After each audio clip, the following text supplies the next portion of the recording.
Greetings my Hyper Mech Legionnaires. Today I'm excited to introduce you to something extraordinary. A custom-painted TT Hongli HG 1/144th 00 Razor plus GN Sword 3. It's not your average kit as I've meticulously coated and crafted it myself. So join me on a unique beyond-the-box review, where we'll see if these techniques are pure genius, turning a cheap-ass bootleg kit into a premium masterpiece or just a lazy R's way in model building. Let's dive right in and find out. Now let's unbox this and reveal its contents. Take note of the impressive logo sticker I've added to the box. It's a unique touch you won't find anywhere else. Behold, the runners and components each carefully sealed in its own plastic bag. It may give you the impression of a specially ordered package, designed to protect these custom-coated runners from any scratches or damage.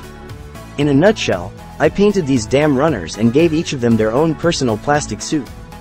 And as always, we've got the manual here doing its classic manual thing. And no, I won't be giving this humble piece of paper a fresh coat of paint. It's already rocking its natural look. Now, speaking of natural looks, this runner is the complete opposite. It's rocking a shiny chrome silver coat. Quite the head turner, isn't it? For a bootleg, the details are surprisingly decent, perhaps thanks to the metallic coats covering up its flaws. Next up, we've got the main multicolored runners. Instead of the expected gray, we've got a light gunmetal tone, the yellow has transformed into gold, the red has taken on a metallic sheen, and the originally clear plastic parts have become clear red and green. Awesome! And this runner has its own story to tell. It's got more of that light gunmetal tone for the gray parts. The blue parts are sporting a metallic candy-like finish, there's even a tiny clear orange part, and surprise, what appears to be a base stand has transformed into a 24-karat gold bar. Talk about putting that gold paint to good use. Now, this runner has its share of candy tone blue and light gunmetal parts. However, the clear pink and green sections are left untouched, showcasing the typical TT Hongli quality. It's so standard that even I couldn't think of a way to enhance it. So, we'll just let this clear plastic be as crappy as it is. Moving on, we've got a small runner dressed in metallic silver and a whole runner decked out in shiny candy-coated blue. Pretty cool, I'd say. Now let's not forget these classic TT Hongli sticker sheets. I usually avoid them like the plague because honestly, they're absolute crap, especially with their older releases. But hey, I might give them a shot this time. And clear sticker symbol? Definitely not. Aside from being a piece of crap, this also a terrible match for our metallic finish. Now, cutting parts from the runners when your kit is coated isn't any different from cutting regular kits. Just trim them at the gate farthest from the parts. Trust me, this is the simplest part of the entire build and it's certainly the least of the challenges you'll encounter when assembling something like this. And of course, the main challenge here is dealing with those inevitable gate marks. This is the downside of painting the runners, especially for kits that aren't undergated. The original plastic color can peek through, making it tricky to sand without harming the coating. So, careful trimming is your best and only option unless you have a precise method for sanding away those marks. Sadly, these gate marks can appear on some assembled parts, and the only way to fix them is by repainting, preferably with a hand brush. In addition to gate marks, seam lines are tough to fix because of the plastic coating. We can only minimize the gap, but for knockoff kits, that's quite a challenge. Not to mention fully closing those seams in small parts like the head is even more challenging. Given that the head is a prominent component, sacrificing the alignment of certain parts becomes necessary to ensure the eyes are properly positioned, a common challenge with knockoff kits. And speaking of the 00 Razor, let's address those stickers. They are an absolute crapshoot. I tried using them, but they turned out to be downright terrible. Instead of subjecting myself to the horrors of those stickers, I took matters into my own hands and hand-painted the eyes and V-fins with hobby paints. They're 100 times superior to resorting to those wretched stickers from TT Hongli. These are just some of the challenges that come with the territory when we choose to coat the runners. However, when dealing with certain expensive kits, this isn't usually the case and I would recommend the traditional painting method.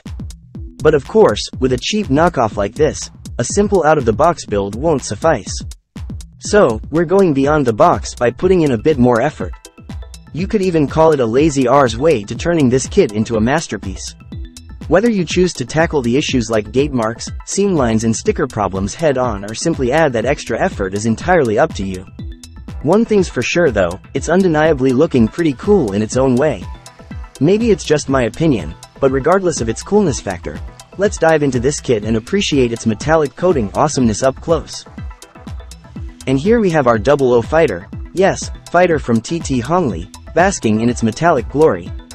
Setting molding quality aside, the mobile suit possesses a unique aesthetic charm of its own, like nothing else. The proportions are as expected, but those color schemes in their shiny fashion are certainly not something you'd find straight out of the box.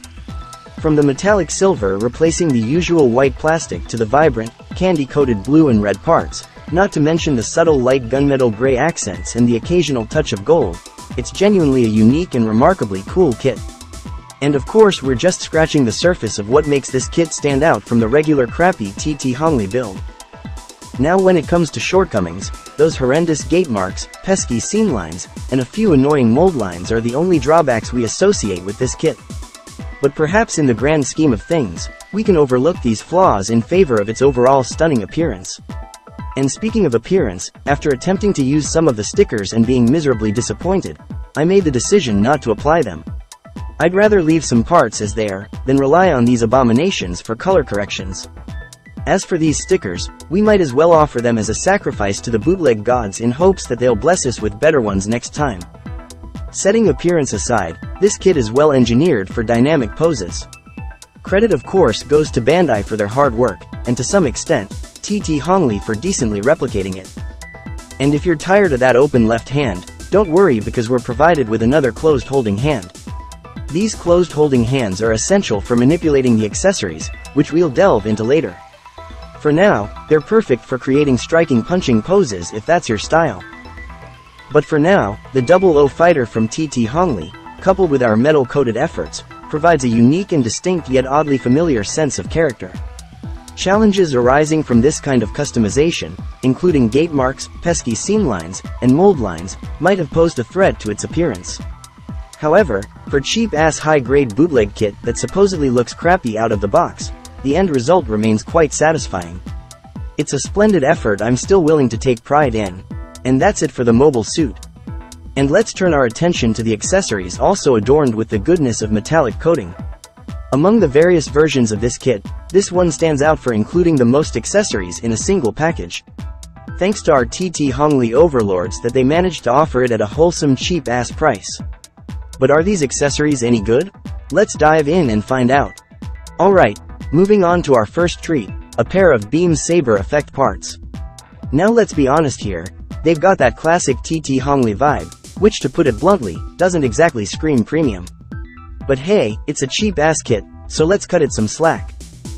Alright, let's gear up. Start by yanking out the trusty beam saber handle tucked away on the rear skirt. Now, pop in that beam saber effect part and slip it snugly into its waiting hands, and you're good to go. And behold, our 00 fighter is now armed and ready, and I must say it looks absolutely spectacular. Those beam sabers in a dynamic fighting pose truly transform the kit compared to its bare arm appearance. The kit's engineering offers a multitude of striking poses with those sabers. All in all, it's looking pretty darn great. Now feast your eyes on this dynamic duo, a pair of GN Sword 2. The pre-runner coating process has worked its magic, giving these blades a striking makeover. We're talking metallic silver blades, gunmetal handles, candy-coated blue guards, and clear red accents. Let's just say it's a rather intriguing transformation. While they might resemble your typical physical blades, beyond the surface, there's more to them than meets the eye. Take a look at this. The blue hand guard here isn't just for show, it's got some moves of its own. It can shift up and down, and brace yourselves, the handle can even split open, revealing another handle tucked beneath the main one. And pull that blade out and insert it sideways, and what do you get? A full-on rifle transformation. It's a straightforward yet brilliantly executed change. In sword mode, there's a distinct vibe, quite different from the beam sabers. There's something uniquely captivating about witnessing our 00 fighter wield a physical blade. It's a symphony of power and finesse, a dance of steel and determination, and it's truly mesmerizing. Personally, I find myself leaning toward these trusty melee weapons over the beam sabers. But I must admit, when it comes to the rifle mode, you really have to let your imagination run wild. This configuration takes a sharp turn from your typical beam rifle, and it's a bit of a mind-bender, to be honest. Thankfully, we've been given a pair of beam effect parts that can truly elevate the rifle mode game. Just pop those effect parts right into the center of the blade, and voila, my opinion takes a U-turn. These beam effect parts took the rifle mode to a whole new level.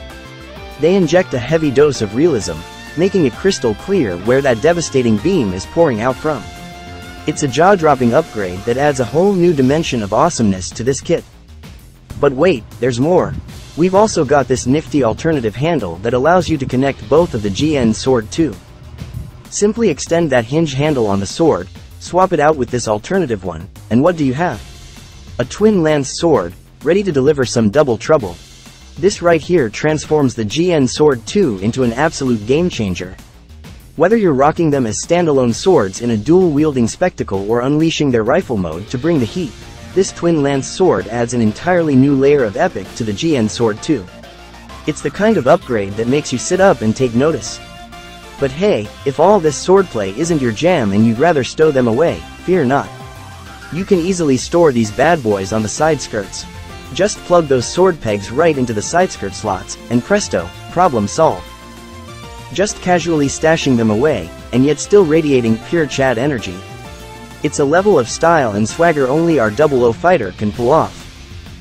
And now, introducing a pair of shields? Yes, you heard me right. Don't let those sneaky protruding blades fool you. These are without a doubt shields in disguise. But wait, there's more. You can actually extend or retract the blades on these shields. Just your typical shield stuff, right? Blades aside, when it comes to equipping these shields, the only way to do it is by mounting them on the back forearm. Quite the intriguing setup, wouldn't you say? Whether it's playing the role of a rifle or a shield, you simply can't have those blades missing. After all, they say the best defense is a good offense, and our 00 fighter is well versed in that philosophy. But there's more to it if you're aiming for the full shield mode. Just take off the removable adapter, and remove the inner plate and reposition it one level higher than its original spot. Now repeat the same process with the other shield. Connect them together at both ends and pop in that adapter to lock them up, and we're good to go, folks. And voila, we've got our full shield mode with blades on both ends. Some say it was inspired by the original shield from the Gundam Exia, but in my humble opinion, this looks even more awesome. But if playing defense with shields isn't your cup of tea, no worries. You can easily stow them away by mounting them on the binder of the GN drive. I must say, it unquestionably elevates the aesthetics of our kit, with those two shielded blades forming what can only be described as a sharp metallic wing. It's a sight to behold. And speaking of something to behold, what we've got here is the GN Sword 3, an exclusive item just for this particular kit.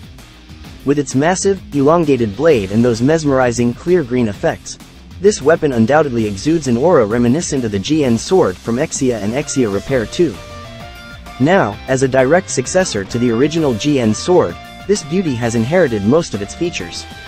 For starters, it's foldable, and you can mount it directly on the right forearm. But here's the thing, that's just the default storage for this weapon. The blade is a tad too long, and like I mentioned earlier, it does pay a tribute to the Gundam Exia as its successor. Pretty astounding, wouldn't you agree? And in this form, you've already unlocked one of its features by default, the rifle mode.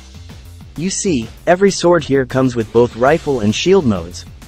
That's precisely what makes our 00 fighter the Chad of all Chads. But my friends, we can take it a step further. Simply pull out that blade, and we're turning on its sword mode. I mean, we didn't go through the trouble of mounting this thing just for that weird-ass rifle mode, did we? Check out the sheer devastation in this striking pose with this massive sword. It's like it's ready to obliterate anything in its path, making all our previous swords pale in comparison. But hold on to your seats, because the fun is far from over. We've also got this clear effect part for our GN Sword 3. Simply slot this clear protector onto your big, long stuff. Yes, you can also attach it to the sword, and let me tell you, a massive explosion of awesomeness awaits. Well, this is a bit of a mixed bag. I mean, I could have attempted to improve the quality of the effect part, but I had concerns that it might lose its translucency, making the details inside less visible. Nevertheless, it's not exactly a masterpiece, but it's also not a total eyesore. It's somewhat passable, especially when you consider the contrast it brings to the metallic glory of our 00 fighter. And now, we've reached the grand accessory, a segment I'd almost consider a kit of its own. I'm talking about the O-Razor, a pivotal component in our 00 fighter's arsenal, and just like our mobile suit, this one also comes in all its metallic glory. The O-Razor boasts the regular metallic silver, light gunmetal, and candy-coated blue, not to mention that striking clear orange canopy. It's a perfect match for our 00 fighter. And there's a bit of mobility thrown into the mix here. These small blue wings can be turned up and down, adding some extra flair. And let's not forget those binders holding these wings, which are also equipped with an up and down hinge joint. And here's the fun part, they've thrown in a display base for us. Say goodbye to ground poses, this thing is ready to take flight. Remember Saji Crossroad? Yeah, neither do I. But regardless, this is truly a remarkable kit and can be proudly displayed as is, especially if you're a fan of the show. And when you put it alongside our 00 fighter, it undeniably brings a smile to my face. Perhaps it's because it is customized in a way that elevates it from the usual crappiness you'd find straight out of the box. And now, my friends, we come to the grand finale, the ultimate gimmick of assembling the 00 Razor. First things first, let's remove both of those wing binders. Next, pull down the rear section of the O-Razor to reveal a peg. Then, simply insert that peg into the hole at the center of the backpack, and it should fit snugly. Now, turn the pegs on the binders, and you'll notice a different type of peg. Remove the shields and simply plug the binders in between the GN drive slot, and there we have it. I made a few adjustments to ensure it holds securely. And for the finishing touch, you can also store the shields on the wing binders, and you're all set. Behold, this is our 00 Razor in all its glorious splendor. Sure, you can nitpick a few flaws in our method from the beginning up to this point, but you simply can't deny the sheer awesomeness and joy that comes from a simple merge like this. Even in a simple ground pose, standing tall and proud, the overall appearance is nothing short of astounding. And the peculiar stability it manages to provide, despite that protruding backpack, is rather amazing. But if ground poses aren't your cup of tea, you might opt to use the base stand it comes with. However, I must admit, the position is rather peculiar. So, I'd suggest getting an action base instead. And there you have it, a rundown of all the accessories that has finally unveiled our 00 Razor in its full custom-coated glory, delivering a beyond-the-box experience that stands head and shoulders above your average out-of-the-box TT Hongli build. And speaking of run-of-the-mill TT Hongli builds, let's go ahead and compare our metallic 00 Razor to another kit. Here it is, side by side with the TT Hongli 00 fighter, the basic version that TT Hongli offers. But basic doesn't quite cut it when you see the difference in looks, especially with the detailing I've added. And next up, we have the TT Hongli 00 Fighter 7 Sword, G. It's quite a contrast to our metallic 00 Razor, with a more detailed appearance. Now, having these guys side by side serves as a great reference for the many possibilities of customization. Although they're all cheap-ass knockoffs provided by our dear friend TT Hongli, the value they offer when you go that extra mile to put in the effort, rather than settling for their sorry-ass state out of the box, is truly gratifying. Sure, many may still see the flaws and shortcomings of these kits even after the customization, but for me, imbuing your own definition of quality into these sorry-ass ugly pieces of crap is a value that's worth displaying proudly on your shelves. Alright my fantastic Hyper Mech Legionnaires, that's a wrap for our Beyond the Box review of the high-grade TT Hongli 00 Razor plus GN Sword 3. So, was the whole runner coating method an efficient way to customize your kit, or is it just a lazy-ass shortcut to detailing? Well, if you can accept and deal with the consequences, it might be your thing. If not, there's nothing wrong with sticking to the traditional method of painting your kits. Just remember, customizing like this comes with its fair share of challenges, so be prepared. But no matter what, never let your building skills stagnate. Always strive for improvement. This is Hyper Weapon Hobby and I want to say thank you for watching. Feel free to share your thoughts, suggestions, and insights in the comments below. And remember, keep building, keep painting, one Hyper Mech at a time.